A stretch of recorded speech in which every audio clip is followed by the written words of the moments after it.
Hi everyone, the simple question for today, why is Nitin Gadkari, veteran leader of the BJP, a man considered close to the Sangh Parivar and of course the Union Transport Minister, being undermined and isolated over the new Motor Vehicles Act? Now what is this act? It's a new law passed by Parliament that effectively makes the punishment for road safety violations much more stringent than before. It means that if you and I break a rule, we have to pay a much heftier fine, and in some cases, which are, serious violations, we could possibly face imprisonment as well. Yet there has been a ferocious backlash to this new legislation, and the minister finds himself actually on the back foot, having to explain again and again that these heftier fines are not to raise revenues but actually to save lives. And if you look at the statistics, they're actually staggering. Close to 1.5 lakh Indians die every year because of road accidents and road safety issues. What does this work out to? More than 400 Indians dying every day. And 65% of these deaths are between the age group of 18 to 35. Just so these figures sink in, I'm going to say them once more. 1.5 lakh Indians die every year from road accidents. That's more than 400 deaths every day. And 65% of these are between the ages of 18 to 35. One would think that Indians would be welcoming this legislation. Instead, we're seeing people complain and moan and groan and wanting this law to be revised, and that's actually what's happening in many states. Now, this undermining of Gadkari as a minister and the decision that not just he but the entire parliament has taken is a cautionary tale. And it has two messages. The first message: we the people of India are part of the problem. We complain non-stop about our politicians. We say they never do anything to bring forth a real change. But when politicians actually act and when there is a cross-party decision, even then we don't even value our own lives. Then we start finding some other excuse to basically not do what we should have done to begin with.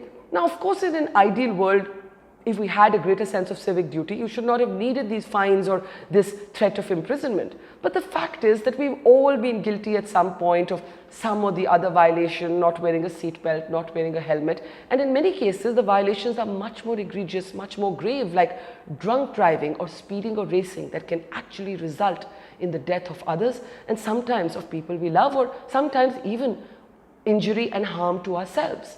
Now, if there is a new set of laws and if we are unable to, in a sense, police ourselves, what is our moral basis to complain about this? We're basically acting like a society of spoilt brats. The other cautionary tale in this is political. It reflects that Gadkari, who has always been his own person in this party, who has not been scared of speaking his mind, who is seen to be somebody who, because of his links with the RSS, is in a way not as beholden to the party and perhaps to the Modi-Shah leadership as many of the other BJP leaders are, in some ways is being undermined by his own party. Look at the states that are leading the charge against the Motor Vehicles Act. The first state to actually bring down the fines by 90%, ironically, was the state of Gujarat. The Gujarat Chief Minister Vijay Rupani is not exactly, a sort of fiercely independent political leader. This is a state that continues to be in many ways controlled by the Prime Minister and the Home Minister, both of whom hail from the state of Gujarat. So the fact that Gujarat was the first state to actually go in violation of the Motor Vehicles Act and go against its spirit tells you that in some ways the government was not respecting its own colleague Nitin Gadkari. Many BJP-led states have followed since then, whether it's Maharashtra, Uttar Pradesh, Jharkhand, Goa. You have all of these states either wanting to change the scale of fines or wanting to not implement the act at all. And there is no way to avoid the political messaging in this. And that messaging quite clearly is undermining the authority of Nitin Gadkari. Now, here's the important thing. It may look like it's Gadkari who's isolated, but actually what's being subverted is the process of lawmaking itself. Here's how many hoops and loops the Motor Vehicles Act actually went through before it became a law. It went through first a group of transport ministers, in which 12 of these transport ministers were from parties other than the BJP. It went then to a joint selection committee, it was referred to a standing committee. It was then passed by both houses of parliament. Let's just look at how many hoops it's gone through again. Group of transport ministers, Joint Selection Committee, Standing Committee, both houses of parliament. The World Bank lent its expertise to it. There were many, many institutions, and it was truly a multi-partisan, a bipartisan process where everybody signed on. And now everybody wants to actually wash its hands off and play populist politics. Now, the definition of populist politics is popular politics. What I can't for the life of me understand is, how is it popular with us as people that road accidents and the injuries and fatalities resulting from that should continue at the same levels as before?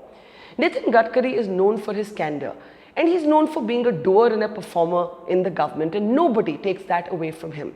And here's a statistic he shared. He said that in his first term as transport minister, his aim was to bring down the percentage of fatalities from road safety accidents by 50%.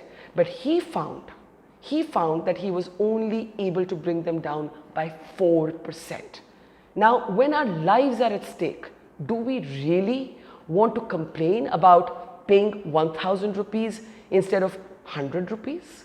Do we really want to complain about paying 1,500 rupees instead of 300 rupees? And 100 rupees has been the fine for some violations for over 30 years. If you apply inflation to it, and if you look at whether anything changed, the fact is that nothing significantly changed. And if hefty fines and the threat of imprisonment is able to reduce the number of casualties on our roads, then I, for one, am all for it. Undermining Nitin Gadkari and undermining the parliamentary process that brought this law is, in a way, not just undermining our democracy, but undermining our value for our own lives.